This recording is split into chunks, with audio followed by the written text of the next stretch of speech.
कक्षा 12 के विद्यार्थियों के लिए बहुत ही महत्वपूर्ण हिंदी साहित्य का इतिहास। और यकीन मानिए, अगर आपने इस वीडियो को 2 से 4 बार सुन लिया तो बहुत कुछ याद हो जाएगा। ट्रिक के माध्यम से इसमें सब कुछ समझा गया। आप ध्यान से इस वीडियो को सुने। हिंदी साहित्य का इतिहास। हिंदी साहित्य के इतिहास को अधिकतर विद्वानों ने 4 भागों में विभाजित किया। जो हमारा हिंदी साहित्य है, सबसे पहला आचार्य रामचंद्र शुक्ल का काल विभाजन किस तरह, देखिए। आचार्य रामचंद्र शुक्ल ने हिंदी साहित्य का काल विभाजन अपने इतिहास ग्रंथ हिंदी साहित्य का इतिहास 1929 ईस्वी में साहित्य का काल विभाजन स्वीकार किया। 1929 में एक ग्रंथ लिखा, हिंदी साहित्य का इतिहास। उनके अनुसार सबसे पहला है आदिकाल। आदिकाल, आदि का मतलब ही है सबसे पुराना काल, जिसे वीर गाथा काल कहते हैं। और जो संवत 1050 से 1375, अगर सन की बात करें तो 993 से लेकर 1318 तक, ये वो युग था जब पृथ्वीराज चौहान का युग है। भक्ति काल, अब भक्ति काल उसके बाद जैसे मीराबाई कबीरदास का जो युग था वो पूर्व मध्यकाल, वो है संवत 1375 से 1770 तक। यानी कि सन की बात करें तो 1318 से लेकर 1643 तक। इसी काल में अकबर वगैरह जो हुए थे ये भक्ति। उसके बाद आता आपका रीत काल, जिसे उत्तर मध्यकाल भी कहते हैं। तो जो संवत 17 से 19 तक सन की बात करें तो 1643 से लेकर 1843 तक। और रीत काल गुजर गया तो उसके बाद आ गया गद्य काल। और गद्य काल यानी कि भारतेंदु हरिश्चंद्र का युग है। ये आधुनिक काल जो संवत 19 से 1984 तक, और सन की बात करें तो 1843 से लेकर 1927 तक, ये गद्य काल है जिसमें गद्य लिखे गए। डॉक्टर राम कुमार वर्मा ने आधुनिक काल की समय सीमा संवत 19 से अब तक मानी है, वही सर्वमान्य सत्य है। और आचार्य रामचंद्र शुक्ल ने साहित्य के काल विभाजन में दोहरा नामकरण किया। अब बात करते हैं भक्ति काल को हिंदी साहित्य का स्वर्ण युग कहा जाता है, क्योंकि बहुत सी रचनाएं की गई सूरदास के द्वारा, कबीरदास के द्वारा, मीराबाई के द्वारा, संत रैदास के द्वारा। रीत काल को ब्रजभाषा का स्वर्ण युग कहा जाता है। और भक्ति काल के बाद जो रीत काल आया वो ब्रजभाषा का, उसमें ब्रजभाषा में बहुत सा साहित्य रचा गया। और आधुनिक काल को विद्वानों ने विभिन्न भागों में विभाजित किया। तो उसमें सबसे पहला आता है जो आधुनिक काल की रीत काल के बाद भारतेंदु युग।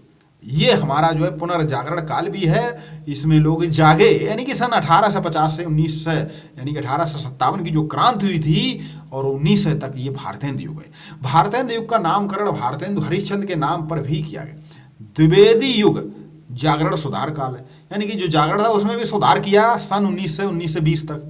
यानी अभी तक भारतेंदु हरिश्चंद्र का काल था 1857 से 1900 तक। 1900 से लेकर 1920 तक जब महात्मा गांधी जी का भारतीय राजनीति में प्रादुर्भाव हुआ, ये द्विवेदी युग है। और द्विवेदी युग का नाम आचार्य महावीर प्रसाद द्विवेदी के नाम पर किया गया। उनके बाद छायावाद, जिसे शुक्ल युग भी कहा जाता है, ये 1920 से लेकर 1936 तक है। 1937 में ही पूर्ण स्वराज्य की जो एक मांग रखी गई थी, ये युग जो है छायावाद युग। हम इसलिए इसको इतिहास से भी जोड़ रहे हैं कि आपको याद करने में आसानी हो। इसे शुक्ल युग भी कहा जाता है। छायावाद का नामकरण जयशंकर प्रसाद के नाम पर किया गया। और जयशंकर प्रसाद के तो कामायनी और उनकी तो रचनाएं की, चंद्रगुप्त, जाने कौन कौन सी बेहतरीन रचनाएं हैं उनकी। और छायावाद के बाद शुक्ल युग, जिसका नामकरण आचार्य रामचंद्र शुक्ल के नाम पर किया गया। और उसके बाद प्रगतिवाद, यानी प्रगति हो गई, छायावाद उत्तर युग या शुक्लेत्तर युग। इसके बाद जो था सन 1937 से 1943 तक का प्रगतिवाद को मार्क्सवाद का साहित्यिक संस्करण कहा जाता। मार्क्स के बारे में हम लोग पढ़ेंगे, जो मजदूरों के हक की आवाज उठाते थे। और प्रगतिवाद की प्रमुख विशेषता शोषक वर्ग का विरोध करना, यानी वही बात आ गई कि जो मजदूर थे और जो उनके शोषक थे उनके विरोध, इसीलिए इसको मार्क्सवाद कहा गया। अब प्रयोगवाद, सन 1943 से लेकर 1953 तक प्रयोग होने लगे। देश भी स्वतंत्र, इसी बीच में स्वतंत्र हुआ। प्रयोग के लिए भाई फुर्सत चाहिए। प्रयोगवाद युग का नामकरण तार सप्तक नामक पत्रिका के नाम पर किया गया। इसके संपादक अज्ञे थे। अज्ञे जी की भी एक अलग कहानी है, कभी हम लोग चर्चा करेंगे। उसके बाद आया नई कविता के युग, 1954 से आज तक। लेकिन हम लोग जो भी पढ़ते हैं पहले का ही पढ़ते हैं, नई कविता के युग। नई कविता का युग का नामकरण नई कविता नामक पत्रिका के नाम पर किया गया। इसके संपादक जगदीश चंद्र गुप्त थे। इसका प्रकाशन इलाहाबाद से होता है। अब चलिए डॉक्टर राम कुमार वर्मा का काल विभाजन पढ़ लेते हैं। डॉक्टर राम कुमार वर्मा ने हिंदी साहित्य का काल विभाजन अपने इतिहास ग्रंथ हिंदी साहित्य का आलोचनात्मक इतिहास 1938 में, उन्होंने 1929 में लिखा, इन्होंने 1938 में लिखा। साहित्य का काल विभाजन इस तरह किया। देखिए, इसको अभी तक हम लोगों ने रामचंद्र शुक्ल का पढ़ा था, अब पढ़ेंगे डॉक्टर राम कुमार वर्मा का। संधि काल, ठीक है, वहाँ वीरगाथा काल से शुरू हुआ, इन्होंने संधि काल से, जो इनके अनुसार सन 693 से 943 तक संधि काल। और संवत की बात करें 750 से 1000 तक।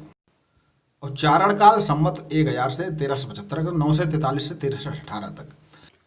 उसके बाद उन्होंने अलंकृत काल जो संवत 16 से 81 से 17 से 90 तक, उत्तर अलंकृत काल ये हम डॉक्टर राम कुमार वर्मा का काल विभाजन पढ़ रहे हैं। उसके बाद परिवर्तन काल 1890 से लेकर 1925 तक, वर्तमान काल संवत 1925 से आज तक। चलिए, कालखंडों के विभिन्न नाम, कौन सा नाम किसके द्वारा दिया गया। आदि काल दिया गया आचार्य हजारी प्रसाद द्विवेदी, वीरगाथा काल आचार्य रामचंद्र शुक्ल, बीज नयन काल आचार्य महावीर प्रसाद द्विवेदी, सिद्ध सामंत युग राहुल सांकृत्यायन, और आरंभिक काल मिश्र बंधु, प्रारंभिक काल डॉक्टर गणपति चंद्र गुप्त, मिश्र बंधु भी कहा जाता है। और उसके बाद जो आपका चारण काल वो डॉक्टर राम कुमार वर्मा। हिंदी की प्रथम कहानी, इतना भी जान ले, हिंदी की प्रथम कहानी इंदुमती है, इसके लेखक किशोरीलाल गोस्वामी थे। इसका प्रकाशन 1900 ईस्वी में सरस्वती पत्रिका में हुआ था। हिंदी का प्रथम नाटक था नहुस और इसके लेखक थे गोपाल चंद्र गिरधर दास।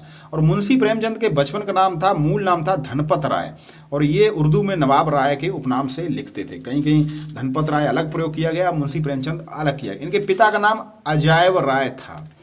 इनका जन्म 1880 से 1935-36 तक इनका कार्यकाल। मुंशी प्रेमचंद द्वारा लिखित उपन्यास सेवा सदन वैश्या समस्या से संबंधित है। मुंशी प्रेमचंद द्वारा लिखित उपन्यास निर्मला, और निर्मला में दहेज प्रथा तथा अनमेल विवाह का वर्णन है। मुंशी प्रेमचंद द्वारा लिखित उपन्यास प्रेमाश्रम में कृषक समस्याओं का वर्णन है। और उनके द्वारा लिखित गोदान जो भी कृषक समस्याओं पर आधारित है, और इसे कृषक समस्याओं का महाकाव्य कहा जाता। तो ये था महत्वपूर्ण वीडियो। मिलते हैं अगले वीडियो के साथ, तब तक के लिए।